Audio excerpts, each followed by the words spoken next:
Como vimos en las clases de Zoom, las oraciones pueden ser oraciones bimembres o unimembres, o sea que tengan un solo miembro o dos miembros en su oración.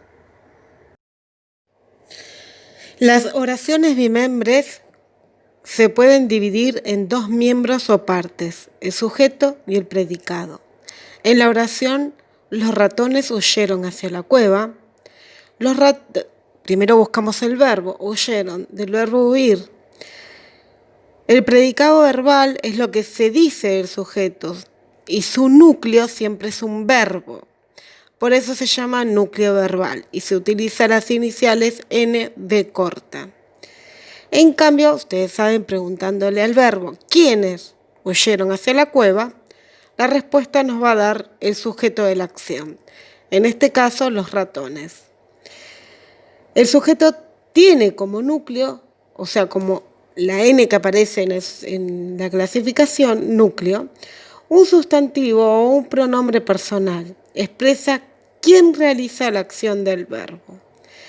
El núcleo del sujeto y el núcleo verbal del predicado concuerdan siempre en persona y en número.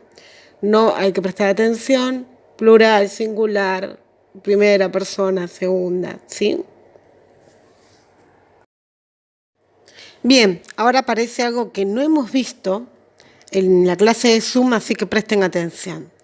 El sujeto tácito.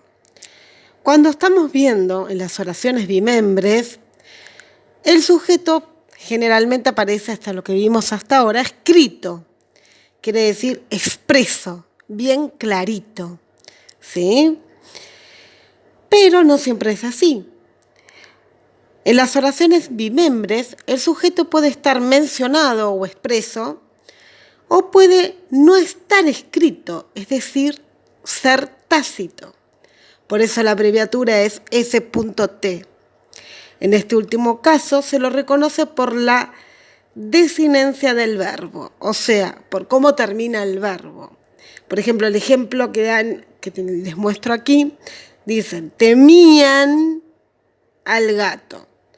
Entonces vos le preguntás al verbo, ¿qué, quién o quiénes temían al gato? Hay una respuesta, hay un sujeto que sin nombrarlo van a temer al gato. Ellos, ¿sí? Entonces el sujeto tácito va a ser ellos. Esto sí lo habíamos visto, las oraciones unimembres, sobre todo lo habíamos visto con los fenómenos que tienen que ver con el clima. Pero en otras oportunidades también podemos observar oraciones unimembres.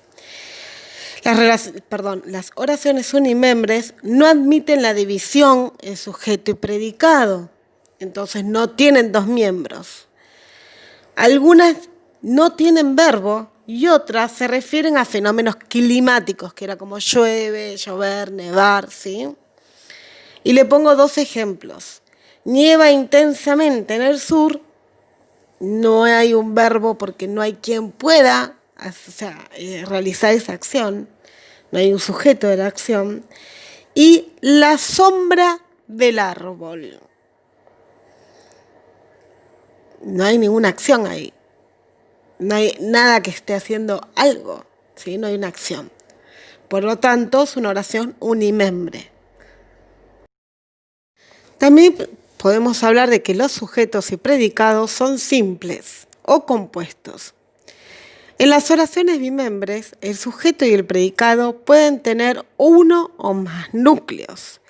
Si tienen un solo núcleo, se llaman sujeto expreso simple. Se abrevia S.E.S. Y predicado verbal simple, abreviado P.B.S. respectivamente. Los chicos viajaron a Jujuy, busco en el verbo, ¿quiénes viajaron a Jujuy? Los chicos. Solo hay un núcleo, por más que esté en singular. Ojo con eso, ¿sí?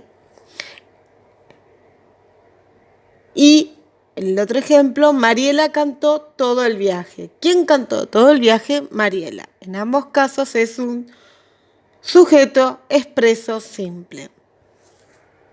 En cuanto al sujeto y predicado compuestos, si el sujeto o el predicado tienen más de un núcleo, se denominan sujeto expreso compuesto y predicado verbal compuesto, respectivamente. Los núcleos de un sujeto compuesto o de un predicado compuesto están unidos por coma o por nexos coordinantes. Por ejemplo, la letra I o la letra o ni, ¿sí? Pero eso lo vamos a seguir viendo más adelante. En el primer caso de la oración, el maestro y los chicos viajaron a Jujuy. Cuando pregunto al verbo, ¿quiénes viajaron a Jujuy? Me encuentro con que hay dos sujetos de acción, tanto el maestro como los niños, como los chicos. Por lo tanto, tanto maestro como chicos van a ser los núcleos del sujeto. Por eso el sujeto va a ser sujeto expreso, porque está expreso, está escrito, y compuesto, porque tiene dos núcleos, tiene más de un solo núcleo, ya es compuesto. Y en la otra oración el ejemplo es: ellos visitaron lindos lugares y trajeron fotos. Cuando yo busco el verbo en la oración, hay dos acciones: visitar y traer, ¿sí? Entonces, ¿quiénes visitaron y quiénes trajeron? La respuesta es ellos. En este caso, si bien es plural, es un solo núcleo del sujeto y son dos núcleos del predicado, porque son dos acciones diferentes. Bueno, cualquier duda saben que me pueden escribir al mail y por favor vean el video, cualquier duda, porque les voy a mandar mañana bastantes actividades para ver cómo se dividen el sujeto y predicado y buscan los núcleos, así que presten atención. Gracias, los quiero.